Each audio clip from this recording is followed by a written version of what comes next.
오늘 우리에게 주시는 하나님 말씀은 신약성경 마가복음 8장 22절에서 26절까지 말씀입니다. 우리 하나님의 말씀을 우리 한 목소리로 봉독합니다. 벳세다의 이름에 사람들이 맹인 한 사람을 데리고 예수께 나와 손 대시기를 구하거늘 예수께서 맹인의 손을 붙잡으시고 마을 밖으로 데리고 나가사 눈에 침을 뱉으시며 그에게 안수하시고 무엇이 보이느냐 물으시니 쳐다보며 이르되 사람들이 보이나이다. 나무 같은 것들이 걸어가는 것을 보나이다 하거늘 이에 그 눈에 다시 안수하심에 그가 주목하여 보더니 나아서 모든 것을 밝히 보는지라. 예수께서 그 사람을 집으로 보내시며 이르시되 마을에는 들어가지 말라 하시니라. 아멘. 말씀의 자리에 나오신 여러분을 주의 이름으로 환영하고 축복합니다. 하나님은 여러분을 사랑하십니다. 말씀을 통해 하나님의 귀한 은혜가 여러분과 함께 하시기를 간절히 소망합니다.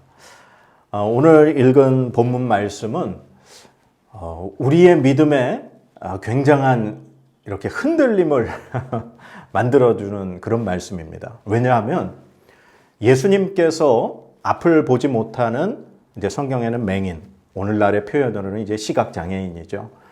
이 사람을 고치시는데 단번에 고치신 게 아니에요. 예수님께서 이 사람을 2번이나 안수를 하셔서 그 사람이 깨끗하게 치유함 받는 그러한 말씀입니다. 우리는 여기서 의문점을 하나 갖게 되는 거예요. 아니, 왜 예수님인데? 예수님이 왜 한 번에 이 사람을 고치지 않으실까? 왜 예수님인데 단번에 이 사람이 고침받지 못할까? 예수님이 능력이 없으신 분인가? 이 말씀을 읽을 때 예수님에 대한 우리의 믿음이 굉장히 도전을 받게 되는 그러한 말씀이 오늘의 본문 말씀입니다. 그러면 이 본문 말씀을 통해서 그러면 하나님이 우리에게 어떠한 말씀을 하시는가? 오늘 같이 한번 자세히 살펴보도록 하겠습니다. 오늘 읽은 본문 말씀 22절 말씀 한번 보도록 하겠습니다. 벳세다의 이름에 사람들이 맹인 한 사람을 데리고 예수께 나와 손 대시기를 구하거늘. 아멘. 예수님께서 이제 배 타고 이제 벳세다라는 마을에 도착을 하셨습니다. 그랬더니 그곳에 이제 사람들이 한 사람을 예수님께 데리고 왔죠. 그 사람은 이제 맹인, 앞을 보지 못하는 사람이었습니다. 그러니까 이 사람이 예수님 앞에 나올 수 없어서 주변에 있는 사람들에 의해서 예수님께 나왔다. 우리가 이미 그 전에 비슷한 상황을 익히 알고 있습니다. 귀 먹고 말 더듬는 사람을 사람들이 예수님께 데리고 왔었던 그 말씀이 있었습니다. 마찬가지로 이 사람 역시 눈을 보지 못하기 때문에, 앞을 보지 못하기 때문에 예수님께 나아가고 싶어도 예수님께 나올 수가 없었던 사람입니다. 그 사람을 사람들이 데리고 와서 예수님께 이렇게 안수하여 주시기를, 손대어 주시기를 간구했습니다.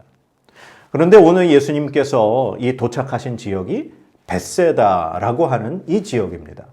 이 벳세다라고 하는 지역은 우리가 잘 알고 있는 오병이어의 기적, 바로 그 기적이 일어났던 장소가 바로 이 벳세다 지역입니다. 누가복음 9장 10절에 의하면은 이 벳세다에서 예수님이 남자만 5,000명인 그 사람들에게 오병이어의 기적을 베푸셨다. 그렇게 기록이 되어 있습니다.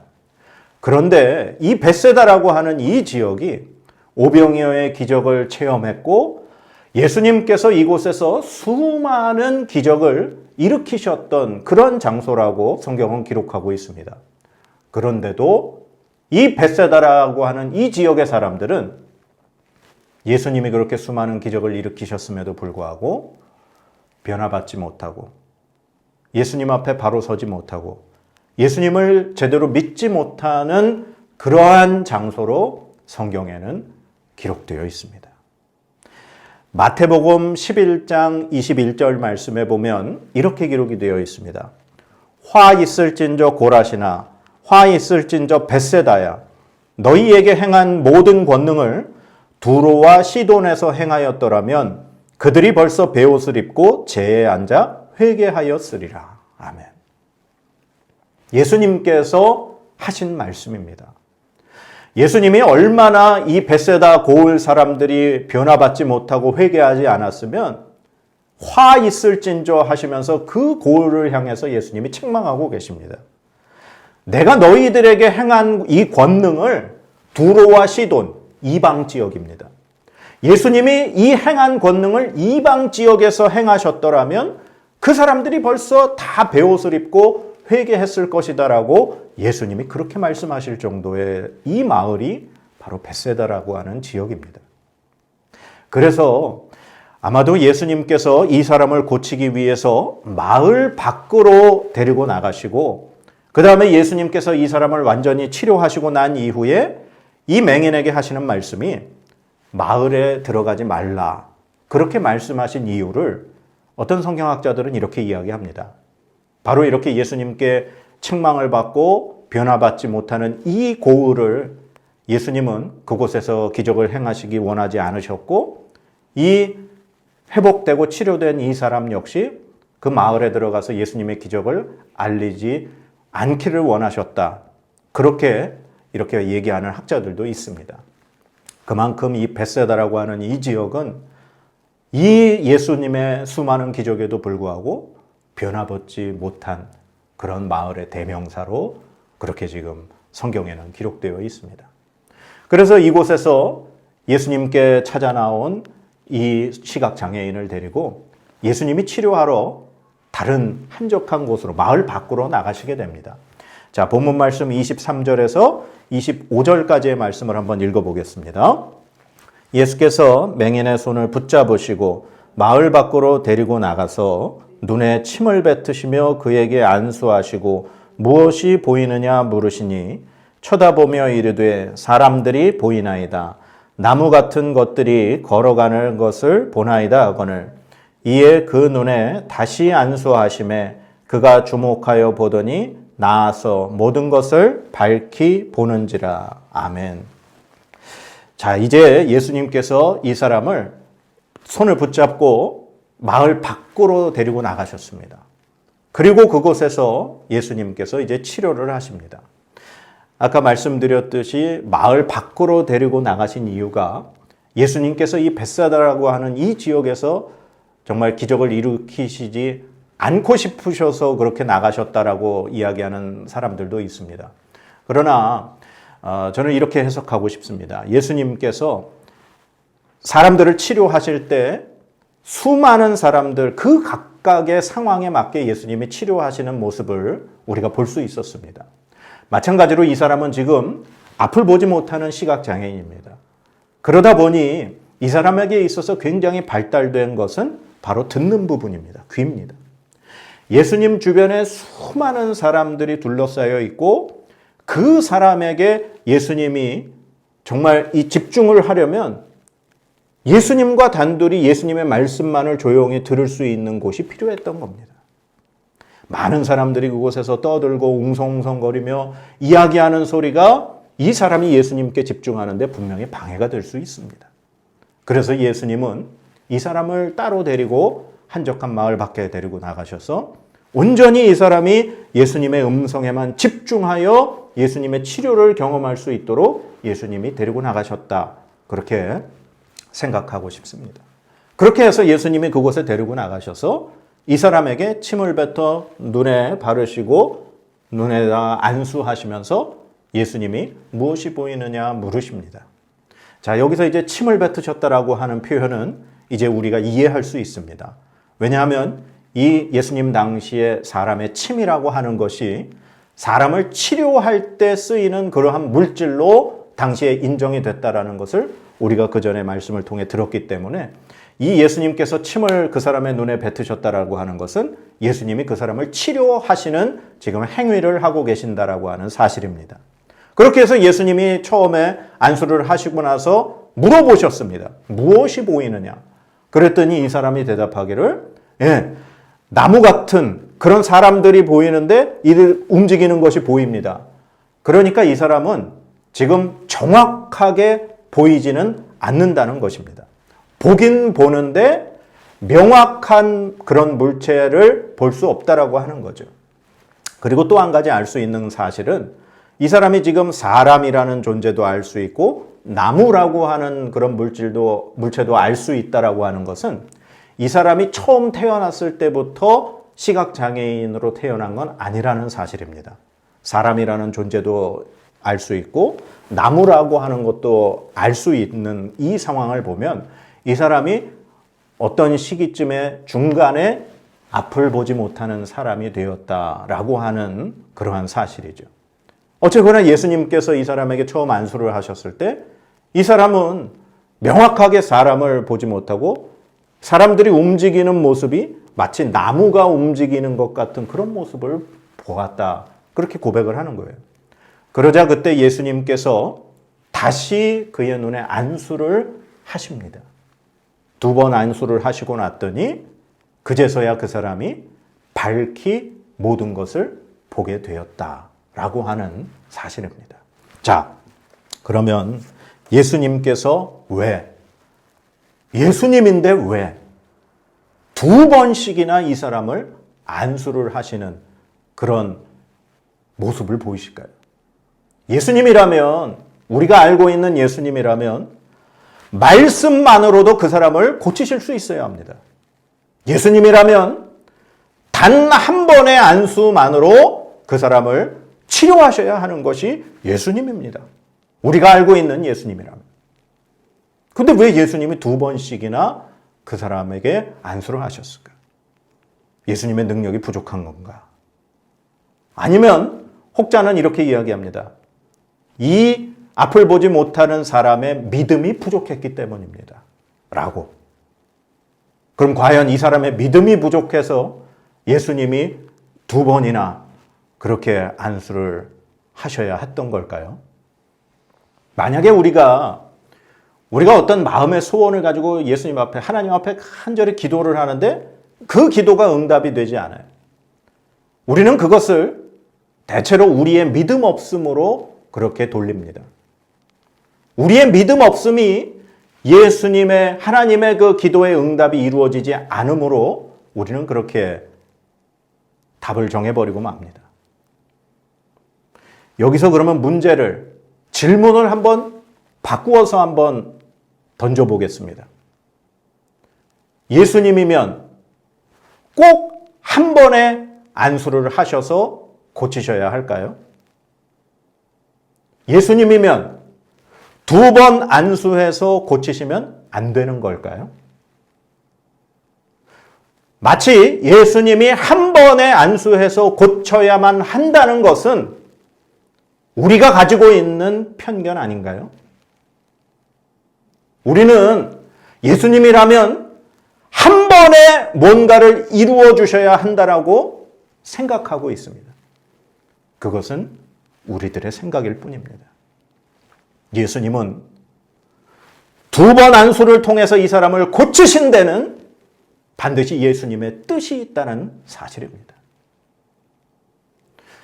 이 말씀이 저는 3가지를 통해서 한번 여러분들하고 생각해 보고 싶습니다. 첫 번째는 예수님이 2번 이 사람에게 안수를 통해서 고쳐주신 것은 바로 예수님의 치료에는 그 치료의 과정이 있다라고 하는 사실입니다. 예수님께서 처음에 이 사람에게 안수를 하시고 물어보셨습니다. 무엇이 보이느냐? 그랬더니 이 사람들이 나무가처럼 그렇게 지나가는 것이 보입니다. 그렇게 대답을 했죠. 그리고 나서 예수님이 한 번 더 안수를 하십니다. 그리고서는 완전히 밝히 보는 그러한 회복을 이 사람이 경험하게 됩니다. 예수님은 각 단계에 맞는 그러한 치료의 과정을 통해서 이 사람이 완전히 회복되게 만드셨다는 사실입니다. 예수님이 비록 2번 안수를 하시긴 하셨지만 결과는 이 사람이 완전하게 보게 되었다는 사실입니다. 우리가 갑자기 어떤 병에 걸려서 수술을 통해서만 그 병을 치료할 수 있는 상황이 벌어졌다면 우리는 병원에 입원을 해서 수술을 할 것입니다.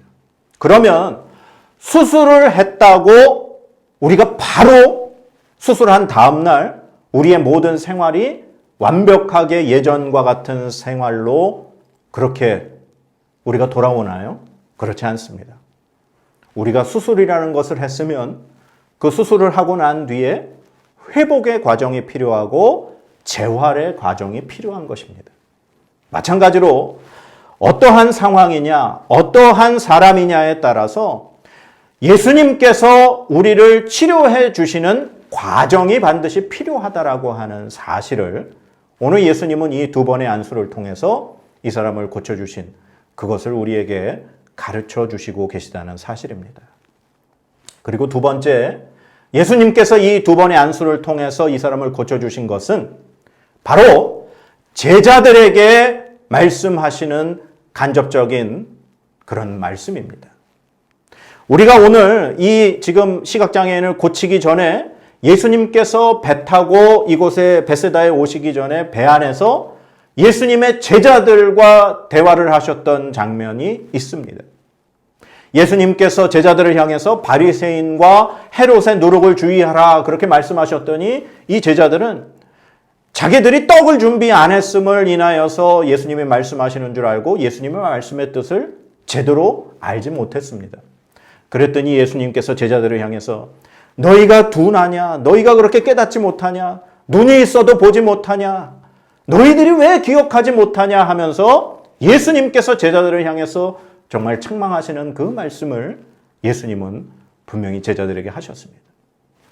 그 아직도 깨닫지 못하고 눈이 있어도 보지 못하는 그러한 제자들을 향해서 이 시각장애인을 한번 안수하시고 그가 보는 것이 마치 뿌옇게 나무가 지나가고 움직이는 것처럼 사람들이 보이는 그 모습을 통해서 제자들 자신의 모습을 바라보게 하시는 그러한 예수님의 말씀이라는 것입니다. 믿음이 없고 눈이 있어도 제대로 예수님을 보지 못하는 그 제자들의 모습에 예수님이 이 사람의 치료의 과정을 통해서 바로 제자들의 본 모습을 보게 하시는 그러한 예수님의 의도가 있다. 그렇게 우리가 이 말씀을 깨달을 수 있습니다. 그리고 마지막으로 이 세 번째는 예수님께서 이 두 번의 안수를 통해서 이 시각장애인을 고치신 것은 바로 오늘 우리에게 예수님께서 말씀하고 계시는 말씀이라는 사실입니다. 우리는 예수 그리스도를 믿음으로 구원을 받았습니다.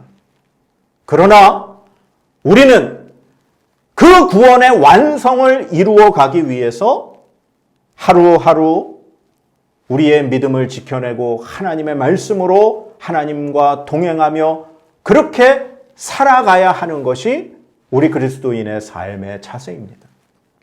우리는 우리의 구원이 완전히 이루었다 함도 아니요. 우리의 구원은 완성을 향해서 계속해서 이루어가는 그러한 과정임을 우리가 반드시 기억해야 합니다. 빌립보서 3장 12절에 바울 사도는 이렇게 고백을 합니다. 내가 이미 얻었다 함도 아니요 온전히 이루었다 함도 아니라 오직 내가 그리스도 예수께 잡힌 바 된 그것을 잡으려고 달려가노라. 아멘. 우리의 삶은 예수 그리스도를 믿었다고 해서 모든 것이 다 끝난 것이 아니라는 겁니다. 마치 예수님께서 이 시각장애인을 한번 안수하심으로 인해서 그의 눈이 뜨여졌습니다. 그러나 그의 눈이 뜨여진 것은 완벽하게 뜨여진 것이 아닌 뿌옇게 앞을 보는 단계 밖에는 이르지 못한 것입니다. 우리가 예수 그리스도를 믿고 구원을 얻었음에도 불구하고 우리는 아직도 앞을 뿌옇게 보는 이 시각장애인의 모습과 같이 우리의 삶은 아직도 완벽한 그러한 구원의 삶이 아니라는 사실입니다. 그래서 매일매일 하나님의 은혜로 우리가 살아야 하고 우리가 매일매일 하나님의 말씀으로 우리의 길을 닦아 나아가야 하는 것이 바로 우리가 살아가야 할 모습이라는 것입니다. 그래서 종교개혁자 칼뱅도 우리 그리스도인의 삶이 바로 성화의 삶이다라고 그렇게 이야기를 했습니다. 매일매일 조금씩 그 하나님의 거룩하심을 닮아가기 위해서 우리가 그렇게 살아가는 그 삶의 과정이 바로 그리스도인 된 우리의 삶의 과정이라고 말한 것입니다. 우리는 우리를 구원하신 그 하나님의 나라를, 그 하나님과 함께하는 삶을 살기 위해서 우리는 끊임없이 매일매일 하나님의 은혜를 간구하며 성령 하나님의 도우심을 구해야 하는 줄로 믿습니다. 그 성령 하나님의 은혜로 우리가 하나님과 한 걸음 한 걸음 나아갈 때 우리는 하나님의 거룩한 그 삶을 닮아가며 하나님의 그 우리를 구원하신 그 구원의 완성을 향해서 우리가 한 걸음 한 걸음 나아가는 줄로 믿습니다. 그래서 예수님께서 이 사람을 두 번째 안수하셨을 때 그의 눈이 완전히 밝아져서 모든 것을 밝히 보듯이 우리가 이 땅에서 정말 연약하고 안개 속을 걷는 것 같은 삶이라 할지라도 예수 그리스도께서 이 땅에 다시 오시는 날, 아니면 우리의 삶이 끝나서 주님 나라 가는 그 순간 우리는 우리의 눈이 밝히 열려 영원한 그 하나님의 영광의 보좌와 하나님 나라의 영원한 생명의 삶을 누리게 될 줄로 믿습니다. 고린도전서 13장 12절에 이렇게 말씀하고 계십니다. 우리가 지금은 거울로 보는 것 같이 희미하나 그때에는 얼굴과 얼굴을 대하여 볼 것이요 지금은 내가 부분적으로 아나 그때에는 주께서 나를 아신 것 같이 내가 온전히 알리라. 아멘. 영원한 천국, 모든 것을 밝히 보는 그 순간, 우리가 그 구원의 완성의 순간을 늘 사모하며 오늘도 하나님의 은혜로 우리가 이 땅을 살아야 할 줄로 믿습니다. 사랑하는 여러분, 오늘 예수님께서 이 앞을 보지 못하는 자에게 두 번 안수하신 이 말씀의 뜻을 우리가 잘 깨달아서 우리가 우리 자신을 되돌아보고 우리가 제대로 뿌옇게 보는 자들임을 우리 스스로 자각해서 늘 하나님의 은혜를 구하며 밝히 보는 그 순간을 향하여 우리가 한 걸음 한 걸음 나아가야 할 줄로 믿습니다. 날마다 주님의 은혜를 사모하는 여러분의 삶이 되시기를 주님의 이름으로 간절히 축원합니다. 하나님의 복을 선포하도록 하겠습니다. 여호와는 내게 복을 주시고 너를 지키시기를 원하며 여호와는 그의 얼굴을 내게 비추사 은혜 베푸시기를 원하며 여호와는 그 얼굴을 내게로 향하여 드사 평강 주시기를 원하노라. 아멘.